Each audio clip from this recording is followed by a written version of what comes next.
Muy buenas noches, queridos amigos. Aquí los saluda Janet Noltenius de Casa de la Cultura El Salvador en Washington, D.C. Recordándoles, queridos míos, que somos una organización sin fines de lucro, 100% voluntaria, donde por eso nos podemos dedicar con toda la libertad posible a educar, promover y celebrar la cultura y las artes de salvadoreños, norteamericanos y de todas las partes de América Latina y también del mundo. Mañana tenemos, por ejemplo, a una poeta haitiana, amiga mía, que tiene unos poemas y unos libros últimamente fabulosos sobre la situación en Haití. Entonces, nosotros nos dedicamos a celebrar y por ello esta noche tenemos un gran placer. Tenemos un regalo para nuestra audiencia y ese regalo, quiera o no, es Eric Flacol Alegría. Él es el hijo de Claribel Alegría y Bud. El primer nombre de tu padre, casi Darwin, nadie lo conoce como Darwin Flacol, nadie, entonces es Bud, ok. Quien va a estar con nosotros hablando sobre lo que fue esta pareja de escritores comprometidos con su pueblo, sus visiones, sus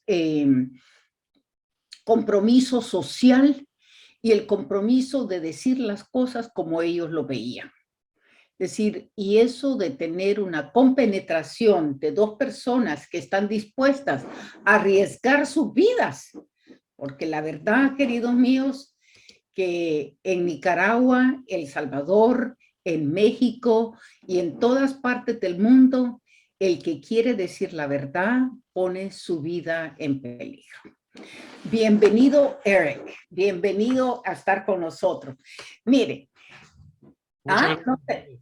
Bueno, mira, quería decir algo de ti. Te voy a decir que mandaste un pequeño escrito que me ha hecho reír y llorar, porque eres periodista, pero también marinero, combatiente, guardaespaldas, escribano, explorador, hippie, rebelde, interesado en zen y artes marciales. Tiene pasión por los viajes, es una piedra errante. Y creo yo que parte de eso, como dice el dicho, una piedra que rueda nunca junta musgo. Pero yo creo, contrariamente con esa explicación de sí mismo, Eric amó mucho a sus padres y eso es lo que uno tiene. La pertenencia ahora no es de lugar, la pertenencia es de las personas que uno ama y ellos son el hogar para mí. Muy bien dicho. ¿Me entiendes? Es que no, ya no, ahora somos entes transnacionales, Eric. ¿Entiendes? Pues sí, debe ser. Cuando me piden a mí de dónde soy, yo digo que soy panamericano, porque mi padre es del norte, mi madre es del centro y yo nací en Chile. Y la verdad es que lo resumiste muy bien porque mi hogar siempre fue donde estaban ellos y mis hermanas. Y viajamos mucho y conocí muchos países, pero eso siempre fue el núcleo familiar donde estábamos juntos, el hogar. Bueno, y entonces lo bueno es que eso es lo que da la definición, digamos, de lo que es uno, cómo se va desarrollando. ¿Y cómo fue que tus padres se conocieron? Porque no fue así nomás que estos dos se juntaron, ¿verdad? Cuéntanos. Bueno, es una historia. Mi madre salvadoreña y nica, ¿no? Mi abuelo era nicaragüense de pura cepa, más nica que el pinol, pero tuvo que exiliarse por discrepancias con Somoza. Y entonces mi madre fue la única de su familia que nació en El Salvador, que nació en Nicaragua. Los demás nacieron en Santana, ¿no? Eran 6 hermanos en total. Pero el doctor Daniel Alegría siempre le dijo, tú, Claribel, eres nicaragüense, y le sacó un pasaporte nica. Y mi madre quería viajar, ¿no? Y mi abuelo, Daniel Alegría, no quería, él quería que fuese una niña de bien, y mi madre rebelde. Al final, un día, mi abuelo la encuentra llorando, ella tendría unos 17 años, y le dice, hijita, ¿y por qué estás llorando? Dice, porque estoy rezando para que usted se muera, porque si no se muere, yo no puedo salir de esta casa, usted me tiene presa. Y entonces, a la semana siguiente, le dio su pasaporte y le dio una pluma. Y le dice, mira, hijita, esta va a ser tu arma, úsala bien y que Dios te bendiga. Y se fue a Estados Unidos a estudiar en, no me acuerdo, en New Orleans, pero ella ya había hecho contacto con Juan Ramón Jiménez, ¿no? El premio Nobel de Literatura Española que estaba exiliado en Washington. Y se carteaban y entonces Juan Ramón Jiménez la convence para que ella venga a Washington. Y él le encontró un trabajo ahí en la Casa de las Américas, creo que se llamaba. No es la cubana, pero quizás no tengo el nombre bien. Pero entonces mi madre estudiaba filosofía y letras en la Universidad de George Washington y también estudiaba con Juan Ramón Jiménez. Y eso fue al final de la Segunda Guerra Mundial. Y mi padre era norteamericano de origen noruego y había sido teniente en destructores durante la guerra. Y con su GI Bill, él fue a estudiar, a hacer su maestría en historia en George Washington. Y Ah, ahí se conocieron, ahí en la se Universidad de conocieron. George Washington. Fíjate que hay unas fotos que tú me mandaste Sí, que me encantaría presentarlas. Primero, hay una foto de Claribel de infancia, que es una sí. cosa tan bella, así es que espérate que la vamos a poner.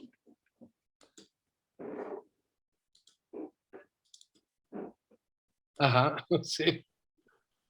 Te das cuenta Sí. qué cosa más bella. La verdad es que es de una delicadeza y al mismo tiempo hay una ingenue, Sí, sí. una cosa de ingenua, pero tiene una sexualidad ya bien velada, muy bella. Pero fíjate que ya en ese entonces, la viejita siempre fue muy coqueta, siempre.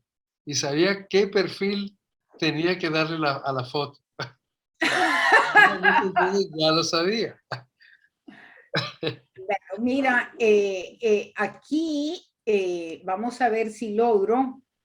Ah, mira, esta es la joven que llega a Estados Unidos. Sí, Estamos exactamente. miren, La estamos rebelde. hablando de la gran Claribel Alegría, Sí. poeta, escritora, comprometida, exiliada. Bueno, ahí es muy testaruda, pero ella ya tenía, desde pequeña, era muy petulante, decía ella misma, ya sabía que iba a ser poeta. Y le dictaba poemas a su madre, a Ana María. Y decía, escribí esto que es muy bueno. Pero ya ella tenía tesón, porque siempre tuvo mucha disciplina. Y ahí ella ya quería salir de Santana. Sí, le quedaba chiquito, le quedaba corto Santana.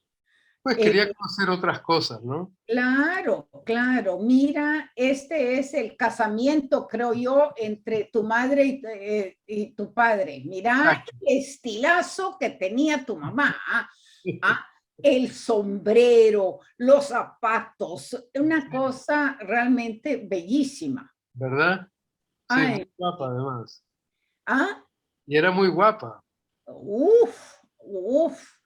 tu papá también era un hombre guapo. Mira, aquí están saliendo y del casamiento, porque es el mismo sombrero Así es. y los listones y todo, pero una pareja así excepcional, excepcional. De Hollywood. Hollywood, así es, así es, así. ¿En qué año se casaron? ¿Tú recuerdas? Y 47. En el O 47, sea, después de la guerra. se conocieron en octubre del 47 y en diciembre se casaron. El 27 Uy, uy, uy, no te creo. Fue una de esas. fue Eh, relámpago. Kubrick, Eva, qué cosa, mirala. Esta es la foto del casamiento, wow. Creo que esa foto se la dedica a los padres de mi padre, pues, a mis Sí, abuelos, que no los a los conocía, suegros, sí, y a mi sí, suegro, a su suegro, que sí. no los conocía y les dedica y les manda esa foto. Wow. Bueno, Ella aquí fue está. en Washington, ya después de casados, y pues que mi madre, lo primero que le advirtió a mi padre es que ella toda la vida iba a escribir y que no se, que nada ponía frenarla de eso. Y entonces pasó una época, los dos pasaron una época muy difícil en Washington. Mi padre era periodista, pero estaban felices de todas formas, ¿no? Luego eso, bueno, eso fue ya en Virginia. Tengo memorias de eso, que mi padre pues era diplomático y entonces estábamos viviendo en Virginia. Mi padre odiaba ese trabajo y mi madre tampoco le gustaba. Entonces eso fue quizás una de las épocas más difíciles, pero ya para entonces ya estaban escribiendo juntos, ya habían escrito, o bueno, habían traducido el primer libro juntos. Ajá. Esa foto es en Mallorca. Esa foto la tomó un gran amigo mío que se llama Pedro Cauet, y eso fue quizás la casa, el lugar más importante, porque como te digo, mi padre fue diplomático y viajamos muchísimo y nos quedábamos 2 años aquí, 2 años en otro país, pero en Mallorca bueno, él renunció a la diplomacia y entonces nos radicamos por fin en un pueblecito en Mallorca que se llama Deià, que queda en las montañas, ¿no? Del norte. Y ahí, esa casa fue maravillosa. Y ahí ella está escribiendo en el escritorio, en el estudio de mi padre, ¿no? Pero me acuerdo el día que esa foto la tomó Pedro. Bueno, muy bella, muy bella. Aquí están los dos, aquí están Bueno, los dos. sí, esa foto la tomó Mario Benedetti y fue en la casa de esa de Deià también, ¿no? Que fue, bueno, mi padre compró una casa que estaba en ruinas, que había sido, digamos, un metedero de contrabandistas durante el franquismo, y que estaba cayéndose en este pueblecito que se llamaba Deià, y la compró por nada, ¿no? Y entonces la reconstruyó. Y ahí fue donde mis hermanas y yo pasamos los años más felices, creo. Que más nos marcaron, por lo menos. Porque también vivimos en París y Argentina y, bueno, muchos lugares. Pero para mí, por lo menos, fue Mallorca el lugar donde pues crecí y donde tengo mis amigos que todavía duran, ¿no? Bueno, fíjate que el primer libro que escriben ellos Sí, juntos, ¿verdad? sí. Eh, Déjame ver, creo que no nos diste La portada, no la pude. portada, pero me gustaría que hablaras un poquito sobre ese primer libro, porque mira, yo creo que la gente no entiende lo que es venir aquí y tener a Juan Ramón Jiménez como tu mentor. ¿Qué significó? Yo sé que ella sufrió bajo su mando, pero fue impresionante lo que logró. Sí, bueno, si querés, si empezamos por Juan Ramón Jiménez, porque también estaba Vasconcelos, que fue culpable de esa trayectoria un poco. sea, para resumirte un poco la vida de mi madre, que en realidad fue mágica, una vez Vasconcelos estaba haciendo una gira por todo Centroamérica buscando fondos para elegirse como presidente, creo, ¿no? Y entonces mi abuelo era un gran fan de, de México y de la Revolución, y él había sido ministro de Cultura. Entonces le dijo a mi madre, le dijo a Claribel, que se llama Clara Isabel, me dijo, hoy va a venir un gigante a visitar. Entonces mi madre tenía 8 años, 7 años, y estaba muy curiosa. Y cuando tocan a la puerta, mi madre va y abre, y lo primero que dice, ay, qué triste. Yo esperaba un gigante, pero usted es más pequeño que mi padre. Con celos, ¿no? Que era petizo, pues. Y entonces se hicieron amigos y él le dijo, mira, niña, Clara Isabel es un bonito nombre, porque Clara era por el nombre de la mamá de mi abuelo y Isabel por la mamá de mi abuela.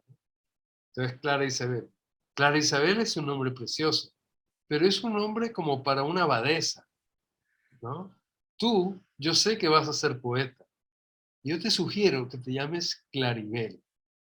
Y dicho y hecho, y a partir de ese día se llamó Claribel y nadie la pudo sacar de sus 13. Y fue Claribel hasta el día de su muerte. Entonces así ya te da un poco un indicio de armas tomar que era mi viejita, ¿no? Claribel. Entonces cuando fue a Estados Unidos a estudiar con Juan Ramón, sí sufrió muchísimo. Sufrió mucho porque Juan Ramón era muy, muy español, a su manera dictatorial, ¿no? Y entonces ella venía con todas las ilusiones, de habiendo leído a Rilke y de joven poeta que era yo, que fue el libro que la marcó. Ella decía, no, es que yo escribo verso blanco. Y entonces me dijo, eso no. Primero tenés que hacer sonetos y rimas y dejate de tonterías y yo te diré. Y entonces sufrió mucho y nunca le dijo que un poema suyo estaba bueno, sino que le decía, cuando tú creas que has hecho un poema bueno, déjalo. Olvídate de él 15 días y lee a poetas que a ti te gustan, que te gustan mucho, que admiras. Y entonces ese poema tuyo va a ir encontrando su medida, ¿no? Pero no te afanes a publicarlo así nomás de sopetón, porque eso te va a llevar a tragedia. Y entonces mi madre siguió escribiendo, hasta que un día Zenobia, la madre de la esposa de Juan Ramón, cuando vino para sus clases, le dijo a Claribel, Juan Ramón te tiene una sorpresa. Y entonces le dio el manuscrito de su primer libro, de los poemas que él había recogido, recopilado, que le parecían los mejores, y ese libro se llamó Anillo de Silencio, que fue su primer libro. Y entonces ella no sabía quién lo iba a publicar, y llamó a Vasconcelos, que era el editor de Botas en México, y le dijo, mira, José, Juan Ramón me acaba de dar mi primer manuscrito, ¿me lo podrías publicar? Y él dijo, pues mira, no sé, bajo una condición, que el prólogo lo haga yo.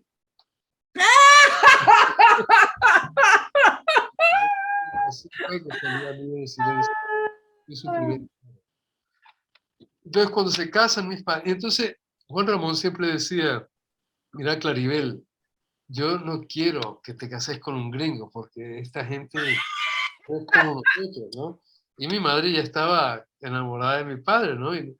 Y estaba en una fiesta y Juan Ramón viene y le toca el hombro a mi madre y dice, Claribel, mira, me desdigo, conozco, he conocido a un muchacho americano que creo que te convendría. Y señaló y era mi padre. Y entonces dijo, pues ese es él.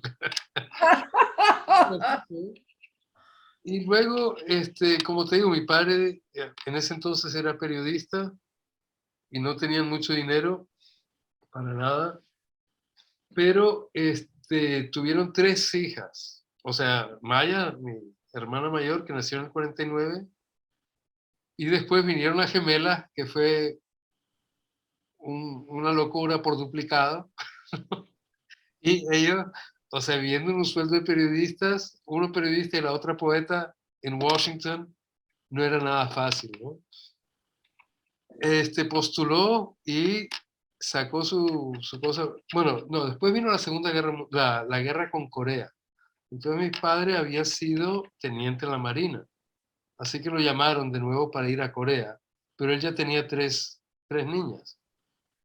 Y entonces le dieron la opción de o volver a ir a la Marina y al teatro de guerra o de ir al Departamento de Estado, porque ya hablaba español y tal. Entonces él eligió el Departamento de Estado y la primera misión que lo mandan fue como agregado cultural a México en el 52, algo así, ¿no? Y ahí conoce a, ¿cómo se llama? A Juan Rulfo. Y Juan Rulfo era un funcionario de la Firestone, ¿no? Pero un gran escritor. Y se hicieron muy amigos y jugaban al ajedrez, y también a Tito Monterroso, que era guatemalteco, pero vivía en México. Y entonces en la casa de los viejos siempre había tertulia. Y Juan Rulfo les dio para leer el libro El Llano en Llamas, a ver qué les parecía antes de publicarlo. Y a los dos, les encantó, ¿no? Y Juan Rulfo decía, pero ¿ustedes creen que esto vale la pena publicarlo? Y entonces fue a mi padre que le dijo a Claribel, le dijo, mira, ¿por qué no hacemos una antología? Porque ya conocían a varios escritores en ciernes, ¿no? ¿Por qué no hacemos una antología de esta gente, de los nuevos talentos latinoamericanos que aún no son conocidos, y yo los traduzco al inglés y sacamos esta antología de nuevas voces de Hispanoamérica? Y así nació la idea. Y creo que ese libro fue fundamental, quizás no en las letras, pero para mí. Fue fundamental porque en ese libro están todos los escritores, con muy pocas excepciones, que luego fueron los del boom latinoamericano. Es decir, están Julio Cortázar, Mario Vargas Llosa, Mario Benedetti, Juan Rulfo, Tito Monterroso, Gabo, están todos, todos menos Gabo, que estaba propuesto, pero el editor de Beacon Press lo sacó porque era muy largo. Pero todos esos fueron después amigos íntimos de la familia. Y entonces a mí ese libro yo lo tengo como un tesoro porque fue con los gigantes con los que yo crecí y que me dieron mis primeras sopas, ¿no? Y todos eran amigos de casa. Entonces eso fue un lujo para mí. Y también es un testimonio del ojo visor y certero que tuvieron mis padres, de escoger a esta gente. Bueno, cuando yo pienso como un libro que reúne a todos ellos, en realidad fue esta pareja que reúne y le da voz también a ponerlos en inglés, porque Pues sí. le da, no es fácil y le da la visibilidad dentro de otro contexto, Sí, sí. ¿verdad? Exacto. Abriendo puertas aquí en Estados Unidos, porque la verdad que se escribe mucho en español, pero asimismo ahora tener una dimensionalidad mundial, tener las cosas escritas en inglés, es Sí. una gran ventaja y de gran importancia en realidad, ¿verdad? Mire, dame un chancecito que están tocando la puerta, ya regreso, no te vayas. Ok, perfecto. No se va el público tampoco. Aquí vuelvo a repetirles, estamos con Eric Flacol, el hijo de Claribel Alegría y Bud Flacol, quien está con nosotros hablándonos de la gran Claribel Alegría, gracias a la Fundación Claribel Alegría de San Salvador y a Susana Reyes. Quería decirles que para mientras aquellos que no conocen Claribel, quién era Claribel, le voy a hacer un pequeño recuento de la vida de ella. ¿Qué tal? ¿Ya estás con nosotros? Sí, sí. No Ya, han ya. llegado no han llegado a tocarte la puerta y deportarte, cositas así. No, Todo no. bien, todo bien. Todo muy bien. Bueno, Sí, entonces regresamos a una visión familiar de estos dos grandes escritores. Ellos juntos escriben varios libros, entre ellos, además de New Voices of Hispanic America, escriben el famoso libro Cenizas de Izalco. sí. Cenizas de Izalco, ¿verdad? Y también lo escriben en inglés, y en inglés se llama Ashes of Izalco. Eh, ¿Por qué no nos hablas un poco de este libro, que digamos, el libro escrito en el 66? Sí. De ese libro, mis hermanas y yo siempre nos reímos, porque el libro empieza, unos contra otros chocan los platos de la cocina. Y entonces mis padres siempre se leían y leían y hasta que ya aprendimos el libro de memoria y nos reíamos nosotros de ello, porque cada vez que empezaban unos contra otros chocan los platos de la cocina, ya.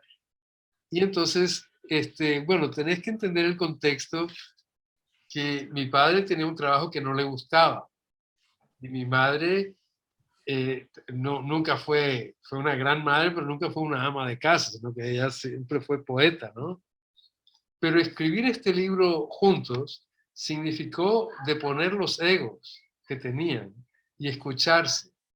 Y entonces fue ahí donde no solo eran marido y mujer y amigos, sino que se hicieron cómplices y aprendieron a eso, a deponer sus egos y a escribir a cuatro manos y a escucharse. Entonces, todos los días, cuando mi padre llegaba del trabajo, eh, no muy feliz porque no le gustaba lo que hacía. Además, mi padre siempre tuvo el corazón a la izquierda y entonces nunca estuvo bien. Eh, Trabajando para el Departamento de Estado. No. sí, exacto. Entonces, bueno, finalmente él renunció, pero entonces siempre tenían sus martini hours, que él llegaba, se quitaba la corbata y entonces a los niños nos mandaba a jugar largo, fuera, ¿no? Y él se quedaba con mi madre y se servían un martini y hablaban de su día, de cómo fueron las cosas, y sobre todo de lo que habían escrito cada quien.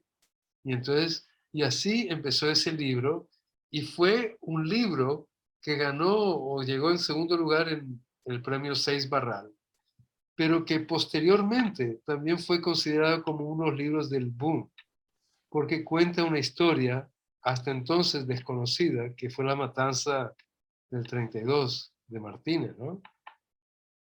Y pues entonces ellos, además de haber identificado quiénes eran los del boom, por ese libro también entraron a esa onda del boom latinoamericano, ¿no? Y fue un libro que a veces se lo tiraban por la cabeza y se peleaban, y nosotros de testigos riéndonos, porque sabíamos que eso iba a pasar. Pero fue una gran lección verlos trabajar juntos y cómo los dos pudieron negociar, aún amándose tanto, ¿no? Claro, y es parte de un respeto profundo Totalmente. de cada uno, porque imagínate, después de ese libro que narra desde el punto de vista de ella, de niña, ¿verdad? Cómo ve Claribel es testigo Sí, de la claro, matanza, ella es testigo, sí. es esa experiencia vivida lo que le da una legitimidad al libro, ¿No? definitivamente. Pero hay eso y hay otras cosas más. Es decir, cuando ese libro se publica, claro, pinta las 14 familias en no muy buena luz, ¿no? Y entonces las primeras ediciones que salen, las compran en El Salvador para quemarlas, para que no circule el libro. Y tratan, o sea, es como el King Canute, ¿no? Que quiere parar la marea y no la pudieron parar. Sí, y entonces todas esas ventas de los ricos que compraban el libro para destruirlo, más bien los favoreció a ellos. Y después mi abuela, mi abuela le dijo, bueno, porque ahí a mi abuelo, mi abuela en la novela le pone cuerno, ¿no? Y entonces eso fue un escándalo familiar, porque eso nunca pasó, ¿no? Mi abuelita le dice a mi madre un día, gracias, Claribel, gracias. Por lo menos en papel lo hice. Entonces, ese libro conmocionó no solo la sociedad salvadoreña en ese entonces, que no querían que el libro saliese ahí y que ahora es un libro de texto, sino que también fue una conmoción a nivel familiar. Y pasa una cosa con ese libro, porque, por ejemplo, mi madre vivió en Nicaragua sus últimos años y todo el mundo, es decir, llegaba, la conocía, ¿no? Pero en El Salvador conocen Ceniza de Izalco, pero no conocen a mi madre. ¿Entendés? Y entonces, cuando yo a veces me encuentro con algún salvadoreño y le digo, ah, sí, mi madre es salvadoreña, de Santana. Y dice, ¿quién? Le digo, la autora de Ceniza de Izalco. Ah, claro, Claribel. O sea, entonces mi madre y mi padre son conocidos por el libro ahí, ¿no? Más que como personas. En cambio, en Nicaragua son conocidos como los que se tomaban el ron a las 6 y invitaban a todo el mundo. Bueno, estaban más en casa, en realidad, ¿verdad? Como ellos como pareja, ¿no? Bueno, el siguiente libro que trabajan es La encrucijada salvadoreña, un Sí, ensayo exacto. que se publica en Barcelona, España. Sí, eso fue ya con la... Es decir, mira, a ver, mis padres viven en Mallorca, ¿no? Bueno, vivimos en París, que fue cuando renunció mi padre a su puesto, o renunció antes, pero la cosa es que en París empiezan a escribir Cenizas de Izalco, lo terminan cuando ya vivimos en Mallorca. Y yo crezco en Mallorca y bueno, después me voy a estudiar a Londres, al colegio de, bueno, estudios orientales. Y en el 79, cuando está Julio Cortázar visitando a mis padres con su esposa Carol Dunlop, y están en la terraza el 17 de julio, y oyen por la radio del 79, oyen por la radio que Somoza se va, y en Nicaragua lo declaran el Día de la Alegría. Ese mismo día, en la terraza, brindan y deciden los cuatro, mi padre, mi madre, Julio Cortázar y Carol, ir a Nicaragua a ver qué onda, qué pasa. Y se van. Y entonces mis padres se quedan, Julio se queda un mes más o menos, y después vuelve a París, y mis padres se quedan 6 meses. Y entonces empiezan a entrevistar a todos estos comandantes, que eran muchachos, ¿no? Y no eran héroes todavía, eran, pues, habían liberado a Nicaragua, habían sacado a Somoza del poder y tal, pero nadie los conocía de verdad.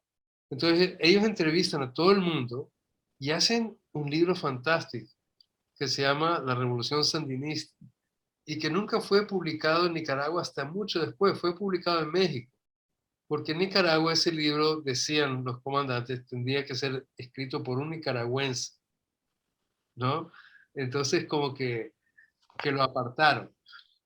Pero ese fue el libro que yo me iba al Japón y mis padres dicen, bueno, que te vaya bien en el Japón, no sé qué, pero mira, nosotros acabamos de llegar de Nicaragua y lee este manuscrito que estamos haciendo. Y lo leí y me cambió.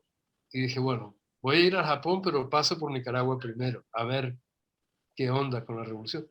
Y total, me fui y nunca llegué al Japón, me quedé ahí 33 años, ¿no?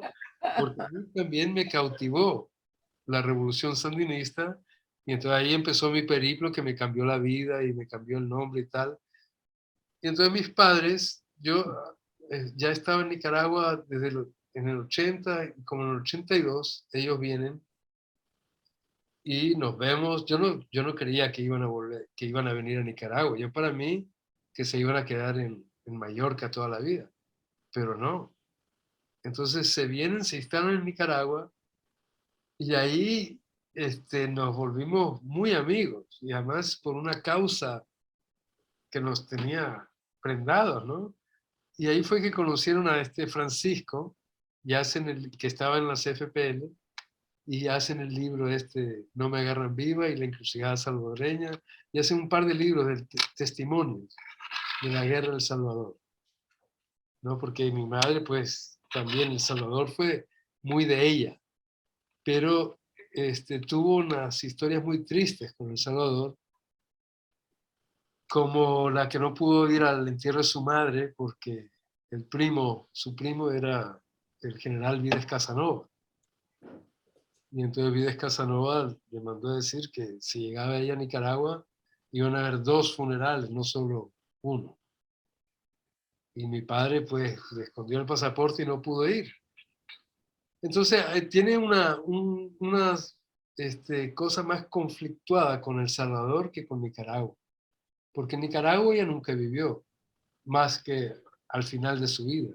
Pero ella creció en Santana y conocía bien ese pequeño mundo, ¿no?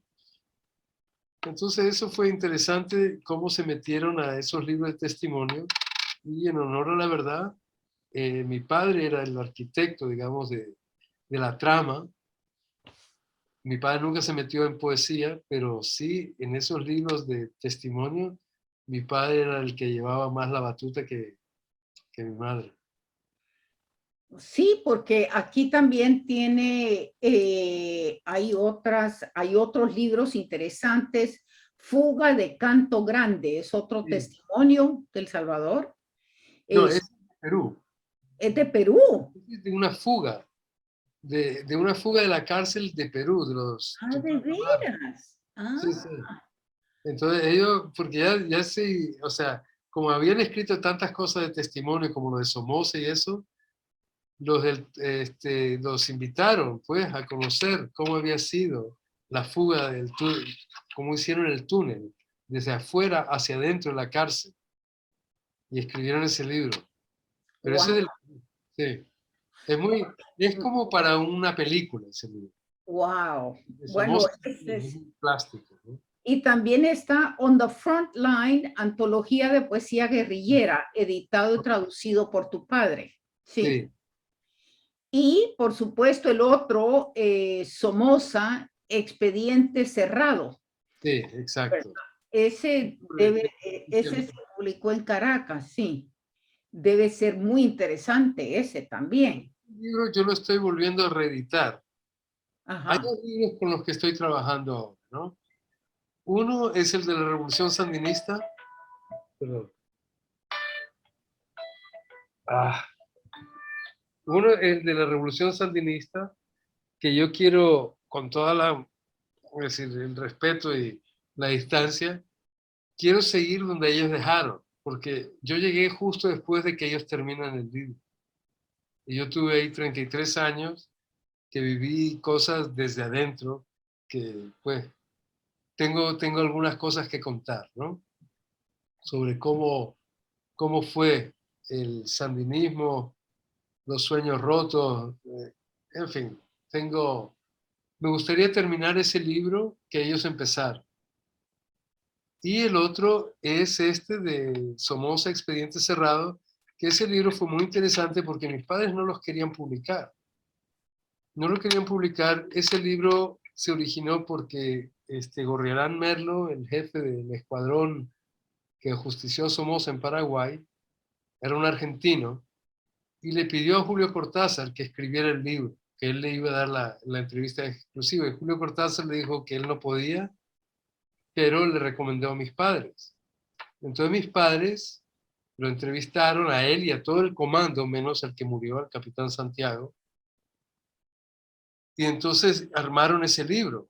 Pero Gorriarán Merlo después, el argentino, que fue el jefe del escuadrón ese, tuvo una entrevista con Alfonsín. Alfonsín lo mandó a llamar, el presidente de Argentina, y entonces Gorriarán le pidió a mis padres que no publicaran el libro todavía, porque quería a ver qué ofrecía Alfonsín.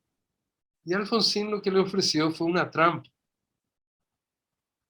trampa de inteligencia, en que le dijo, mira, ahí hay unos caras pintadas del Sendelín que me están haciendo la vida imposible.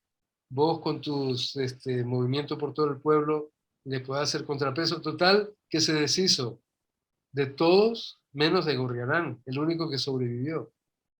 Y entonces todos los amigos de mi, Mario Benedetti y Eduardo Galeano, le digan, mira, es claro que este tipo sí hizo lo que hizo, ajustició a Somoza, pero es un oportunista histórico, ¿no? Ujú. Entonces no, mejor no lo publique. Y así quedó el libro dormido hasta que perdimos las elecciones en el 90 y yo formé una pequeña editorial llamada Gato Negro y les pedí permiso a mis padres de publicar ese libro y ellos no querían. Entonces yo lo corté, todo lo que era demasiado endiosamiento hacia Gorriarán, lo dejé en los huesos y me dieron permiso de publicarlo. Y después, pues, salió publicado en varias partes, ¿no? Pero ese es otro libro que quiero seguir trabajando porque ahora tenemos a otro dictador, que es Daniel Ortega, ¿no? Entonces, la reflexión que estoy haciendo es cómo nos deshacemos de los autócratas. Es decir, antes se les pegaba un tiro, pero ¿y ahora, ahora qué hacemos? Entonces, bueno, esos son dos libros que todavía estoy trabajando poco a poco y a ver qué pasa. Bueno, qué interesante. Mira, también eh, no solamente es un logro para tus padres el haber trabajado juntos, porque la verdad es que fue eh, debe haber sido una odisea. Yo nunca he visto eso de escribir a cuatro manos, ¿verdad? Lo de la traducción, eso yo lo entiendo perfectamente. El inglés era la lengua materna de tu padre, el español de tu madre, entonces yo puedo ver cómo podían ellos jugar juntos, ¿no? En ese sentido, pero meterle mano es otra cosa, ¿no? Sí, sí, así es, ¿no? Y lo hicieron muy bien y eso los unió más que uno puede imaginar, ¿no? Bueno, mira, fíjate que yo no sé si nuestro público realmente lo voy a poner ahorita porque me encantaría que hables un poquito más eh, sobre la vida de Claribel, porque fíjate que uno piensa que Claribel no tiene la importancia internacional que realmente tuvo. Cuando yo pienso que recibió, que su obra ha sido traducida en más de 15 idiomas y obteniendo premios internacionales como el Neustadt International Prize for Literature, Chevalier des Arts de Lettres de Francia, el Premio Reina Sofía de Poesía Iberoamericana de España. Esos son grandes premios, ¿verdad? Cuando publican Ceniza Teizalco, la editorial Seix Parral de Barcelona fue el finalista en el concurso de novela Biblioteca Breve del Seix Parral del 64. Y es el libro que por primera vez habla de la masacre salvadoreña, es decir, eso fue tan importante, tan importante. No es, no, su poesía, el otro día, Susana Reyes nos leyó parte de Ojo de Cuervo. Sí, Y la verdad que es una poesía absolutamente devastadora, impactante. Para aquellos que no lo conocen, es un poema que te muestra todos, de cierta manera, las cenizas, el dolor, la, la brutalidad humana o la deshumanización humana, ¿no? A mí me impactó ese poema, me impactó. es uno de mis favoritos, porque es decir, Ojo de Cuervo es su paso por la historia y como ella ha visto todo, desde Guernica, ¿no? Los nazis que usan las calaveras como que fueran flores, ¿no? Es decir, toda esa, y lo hace, es un recorrido suyo por la vida con ese ojo de cuervo y que Ujú. caracteriza mucho su poesía porque es muy descarnada en sus poemas muchas veces. Claro, claro. Fíjate que es tan interesante, qué interesante, la gente que está con nosotros. Bueno, desde México está Susana Reyes, Jorge Contreras Herrera, Tomás Graves. Hay Ajá. algo sobre Graves, Sí, no será está en relacionado. LinkedIn. Ah, Él está en está línea, ¿sí? Oye, Tomás, el número uno del mundo.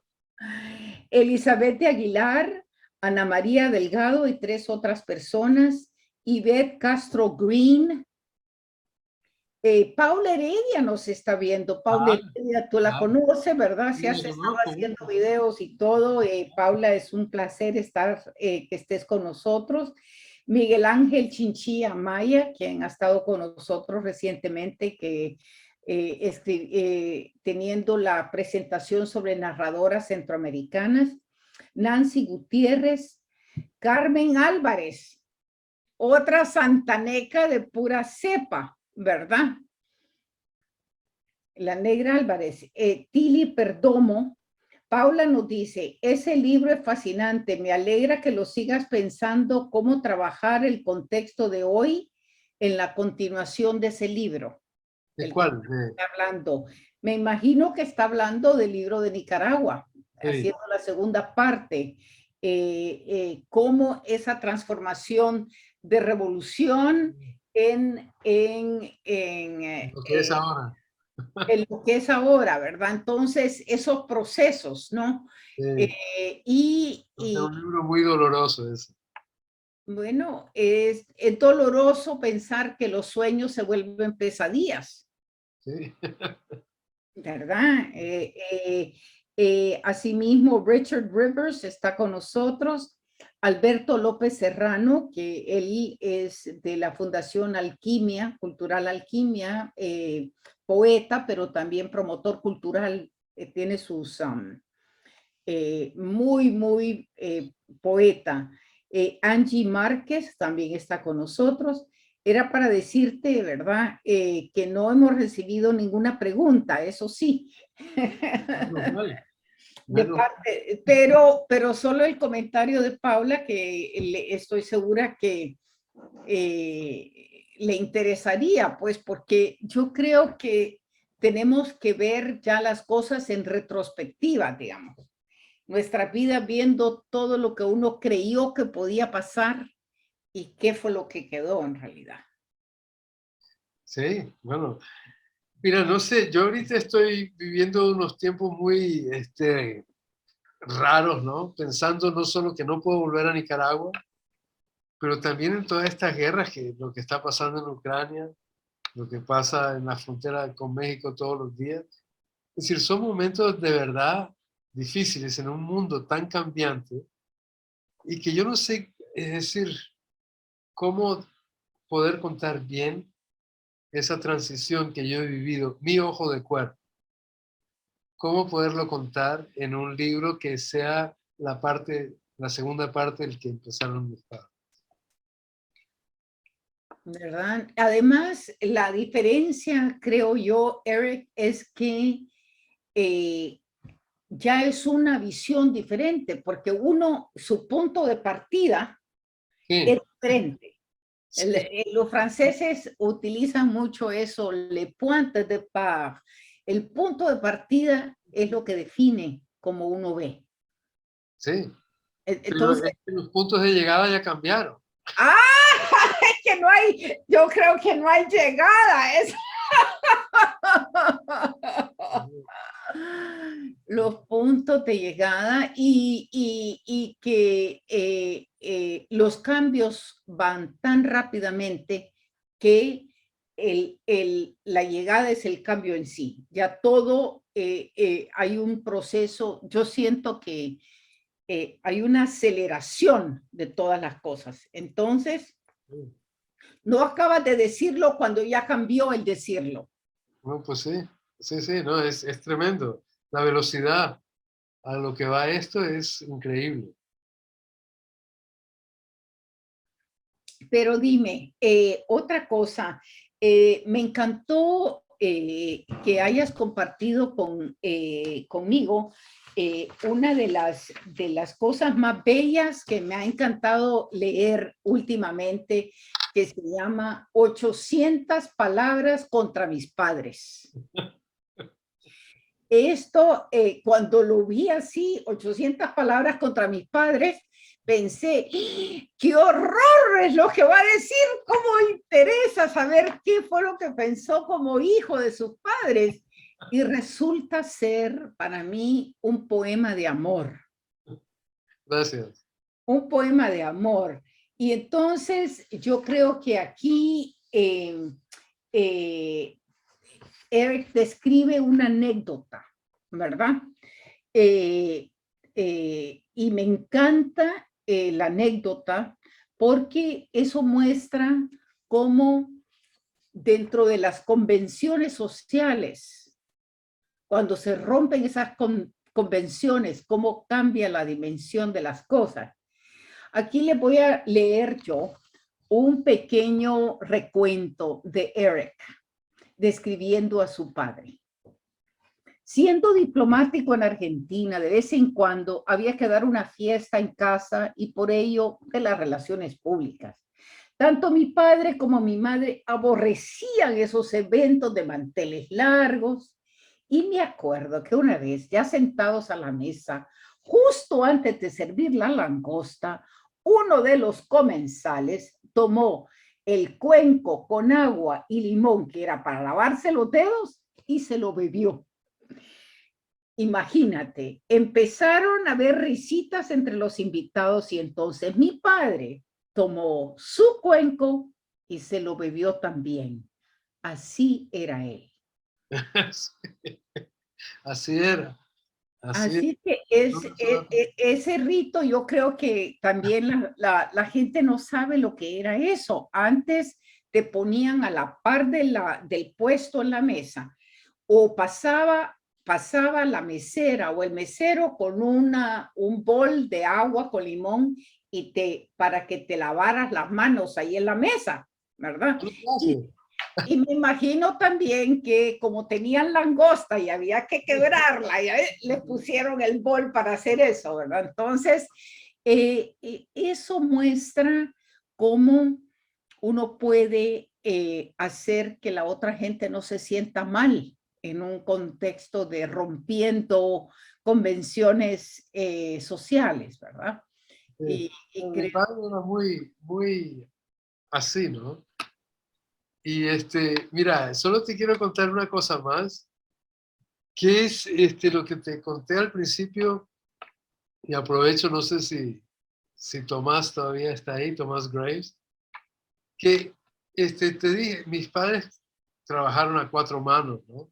Pero siempre le pusieron sus egos, pero siempre había cierta competencia, ¿no? Y que los hacía feliz y así. Pero una vez llegó una amiga común de mis padres, una mujer que se llama Amina Shaw, que es la hermana de Idris Shaw, un gran sufi, ¿no? Que era muy amigo de Robert Graves. Y Amina Shaw estaba en la casa y le dice a mi padre, Bod, ¿vos no te has dado cuenta que tu misión en la vida es ayudar a Claribel? Y entonces mi padre, yo vi cómo se le transfiguró la cara y como que soltó un peso que había llevado encima toda la vida y casi le evitó. Y a partir de ese momento, mi padre siguió escribiendo con mi madre, pero ya la relación fue diferente. Él ya no competía con mi madre, sino que la ayudaba. Y es lo que te decía, ¿no? Que detrás de cada gran mujer también hay un gran hombre. Y ese fue mi padre. bueno, y eso romper con las convenciones de ese momento, en el cual un hombre no estaba detrás de una mujer.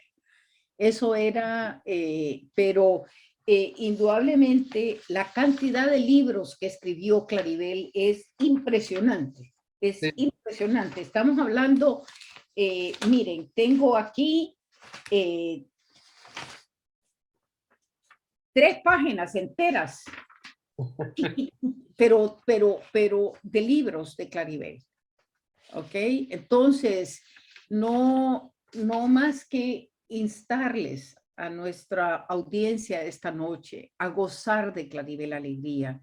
Vamos a seguir haciendo programas sobre ella cada mes, gracias a la Fundación Claribel Alegría y a Susana Reyes en El Salvador.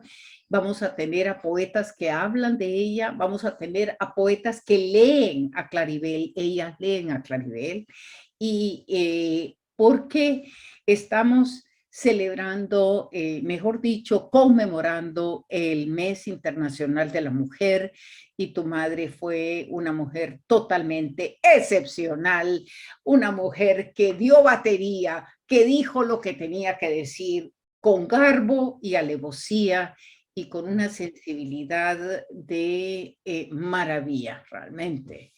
Así que esta noche voy a chequear nada más una vez más, pero quería decirles que esperen la próxima vez que vamos a estar hablando de nuevo y leyendo a Claribel para aquellos que no tuvieron nunca la oportunidad de hacerlo. Bueno, y agradecerte y te dejo las últimas palabras para que tú digas lo que tú piensas, lo que sientes, el haber sido el hijo de estos dos grandes gigantes que nos han hecho tantos regalos. Pues primero te quiero agradecer muchísimo a ti y a Susana de este homenaje que le están haciendo a la viejita, que me parece fantástico y me conmueve, ¿no? Y mucho que decir no tengo. Es decir, fue una vida privilegiada que tuve con los dos ellos. Y para mí que todavía están aquí conmigo. Claro. Claro que están, claro que están. Y han estado con nosotros esta noche, nos han dado un gran gusto. Lo único que nos hizo falta fue el martini antes de la cena. Ese martini de diálogo, bueno, aquí con agüita, pero te lo comparto. Y la próxima vez será con el martini en la mano, ¿verdad? Agradeciéndoles a todos el haber estado con nosotros, y para decir que siga este periodista, escritor y contador de historias adelante en este mundo, y hasta la próxima. Muchas gracias por estar con nosotros. Muy buenas noches a todos y hasta la próxima. Chao. Chao.